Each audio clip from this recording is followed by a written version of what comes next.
When you watch tour professionals on the downswing, they have this beautifully timed, effortless, controlled sweet sequence, starting from the lower body, working its way all the way up to the upper, and finishing off with the arms and the golf clubs. Amateurs, I see this often enough down here at the golf projects with lessons, students really struggling to do this movement. We're going to be looking at today why this is the case, how we can fix this issue so you can get that effortless move in the downswing, just like the pros do every single time. So as amateur golfers, what they tend to do is they try and conjure up golf swings. They try and make sure that everything is in control. Now the problem with doing this is that they almost get too controlled. They make their way up into the golf swing and look very rigid. They're too afraid of rotating and freely swinging on the downswing, so they'll end up pushing their arms to the golf ball instead. The main one in particular is the way the body moves. Now tour players, they do this so well. They're able to rotate the body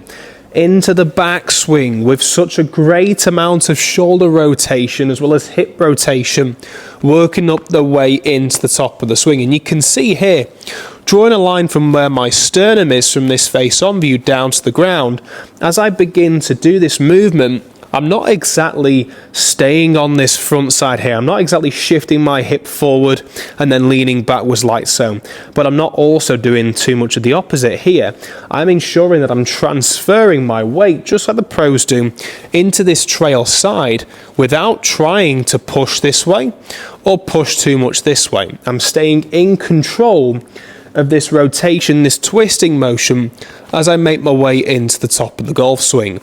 And then taking a club and doing this, that allows them to set the club in a great position, very powerful position at the top of the swing to begin that downswing perfectly. So to get this downswing just like the pros do, it's not necessarily about trying to perfect the downswing, because how long does the downswing take, especially with the driver? Probably 0.1 of a second, 0.2 of a second. It's all about what happens beforehand. You react in the golf swing. We all react in the golf swing to what happens before it. So whenever we think, well, we've got a bit rigid, we push the club out, we lifted ourselves up in the downswing, that's because we are doing something beforehand that's causing us to react in such a way. So if we can get this rotation, this exercise perfect, making our way up into this set position, this powerful position, it's going to be much easier for you to want to fire those hips. Start the downswing from the lower body and start executing this club through to attack the golf ball with a beautifully squared face. So to do this, what I want you to do to begin with is take the club away for a moment, and I want you to take your hands, and I'm going to talk you through a couple of drills that I like to use. One in particular, starting with this one, where I place my hands either side of my thighs. Now, using the club and taking it across the shoulders is a great one to start off with, but this one here allows the tilting motion to take place. To do this, all I'm going to do here is get my right hand from my thigh to turn upwards, to move upwards towards the right hip, as my left hand moves towards down to the left knee. And that just allows me there, as you can see, to get the shoulder tilt in the right position, because if we just twisted, it's very easy for the shoulders to get a little bit too lateral. Then we're going to try and react and push them back.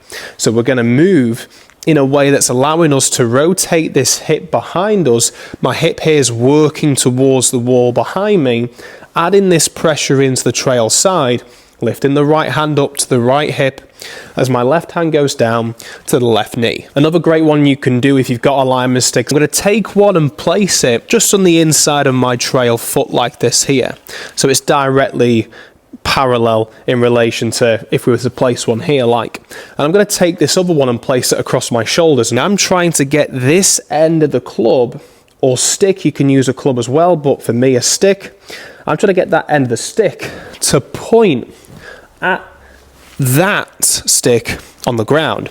If not, if I can get it past that stick, then excellent. So using a club and doing this as well, I'd recommend having the butt end of the club on the lead side, just so that as you rotate, it's easier to look at the butt end of the club to see where it's pointing. I mentioned earlier about my sternum staying fairly neutral and me rotating around its axis into the top of the swing. Now this is key, but when my students start trying this, some of them in particular have had the tendency of trying to twist and get them to point towards the stick but leaning towards the target. We've got to ensure that our upper body and lower body are staying stable as opposed to separating. Some of you will be happy with just doing that movement. Some of you might struggle because it might be the case of, well, where do I need to place the club? Where do I need to take the club in the backswing to set it in that position? Starting from the setup position is by simply imagining that there's a line being drawn pretty much down your target line behind the golf ball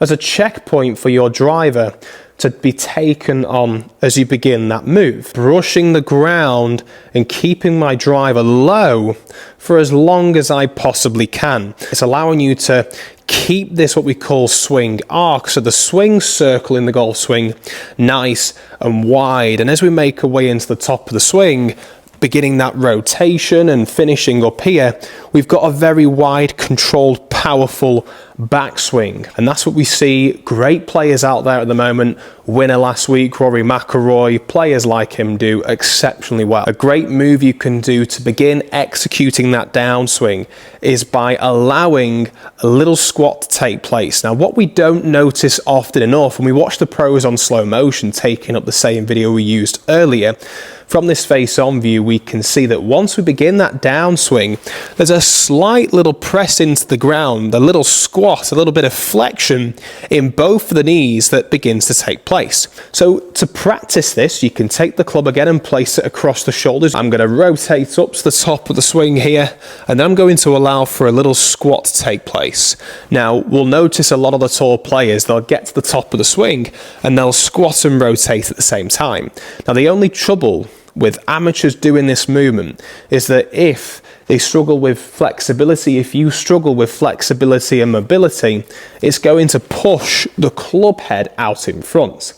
And that isn't necessarily going to hinder the sequence, but it's going to affect the direction from swinging too far out to win. So what I would suggest just to begin with is focusing on that rotation, then getting that squat and keeping the butt end of the club behind this stick on the floor here, as opposed to allowing it to twist, keeping it behind, and then from there we can begin to push upwards on the way through. And to achieve this pushing upwards on the way through, taking the club away again, placing my hands either side of my thighs, working my way up to the very top of the swing here, right hand to right hip, left hand to left knee. Now we want to initiate that squat, and then we're going to be doing the opposite on the downswing. The left hand to left hip, right hand to right knee, and that allows me to get this explosive movement but also get that club working on a beautiful plane. So practicing this movement with the club, working our way up into the backswing, keeping everything nice and wide, working our way up to the top, getting that rotation and tilt. Then we're going to squat down a little bit into the ground, and then we're going to push back upwards to hit the golf ball. And a lot of you will be worrying about hitting the ground first, and if you do this, it just means you've not exploded and pushed back up quick enough at impact. Now that was hit. A little bit of a draw there, club head speed of 122, carry of 308, total of 336. Looking at the club delivery on the left-hand side of the screen here, ever so slightly out the toe, hence why it's drawn a little bit too much. The numbers, face angle a little bit close, but the club path was pretty much bang on perfect. So having a look at the golf swing here, getting that big rotation into the top of the swing here, getting those hips to rotate, those shoulders to rotate as well. And then to begin that downswing, watch the knees here. They begin to flex more so. So for me, that felt like I was squatting and feeling like my head was dipping to almost this height here, when in reality it wasn't. It was just me squatting and dipping ever so slightly in height. Then I'm pushing back up all the way through to finish. So this is a great move that you can apply in your golf swing that we see pros do time and time again. So I'd highly recommend checking this out and commenting down below with how you get on from applying this into your own game, and feel free to hit the subscribe button as it helps me produce more content like this. And this video has been brought to you today by GX Golf, who provide high quality golf clubs at a fraction of the price in comparison to their competitors out there on the market. So whenever you're in the market for new golf gloves, I definitely recommend checking them out using my link in the description below. Thanks for watching, and we'll see you next time.